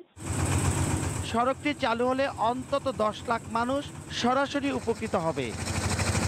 252 মিটার দীর্ঘ সেতুর অভাবে এভাবেই পারাপার চলছে। আর রাজধানী ঢাকার সঙ্গে মুন্সিগঞ্জের সহজ পথটি চালু করা যাচ্ছে না। ঢাকার কেরানীগঞ্জের মোল্লাবাজার থেকে নাসিরউদ্দিন উজ্জ্বল, সময় সংবাদ। করোনার লকডাউনে বিশ্বের দীর্ঘতম সমুদ্র সৈকতের প্রবেশ দ্বারগুলোতে চলছে কড়া পাহারা। সৈকতে প্রবেশ করতে পারছেন না দর্শনার্থীরা, তাই দর্শনার্থী এখন ছুটে যাচ্ছেন মেরিন ড্রাইভ সড়ক এবং সড়ক সংলগ্ন সৈকতে। আরও জানাচ্ছেন সুজাউদ্দিন রুবেল। মেরিন ড্রাইভ সড়কে দরিয়ানগর সৈকত। বিকেল 5টার দিকে এই সৈকতে ভিড় করেন কয়েক হাজার দর্শনার্থী। এই দৃশ্য দেখে সৈকতে উপস্থিত জেলা প্রশাসনের নির্বাহী ম্যাজিস্ট্রেট, সঙ্গে মাইকিং বিচ কর্মীদের। মুহূর্তেই পাল্টে যায় সৈকতের দৃশ্য। এদিক ওদিক দৌড়ে পালাতে থাকেন দর্শনার্থীরা। কেউ দৌড়ে ঢুকে পড়েন সৈকতের ঝাউবিতিতে, আবার সৈকতের বালিয়াড়ি থেকে উঠিয়ে দিচ্ছেন বিচ কর্মীরা। তবে দর্শনার্থীরা বলছেন ঈদে পরিবার পরিজন নিয়ে একটু সময় কাটাতেই ছুটে আসছেন সৈকতে। মন মাইন্ড ফ্রেশ করার জন্য কক্সবাজার সমুদ্র সৈকতে আসছে আর কি। লকডাউনের কারণে আসলে এদিকে একটু ফাঁকা আছে, সেজন্য পরিবার পরিজনকে নিয়ে একটু বেড়াতে আসলাম। এই সবগুলাই বন্ধ, আপনার এদিকে একটু ফাঁকা আছে, এদিকে একটু ঘুরতে আসলাম আমরা আর কি।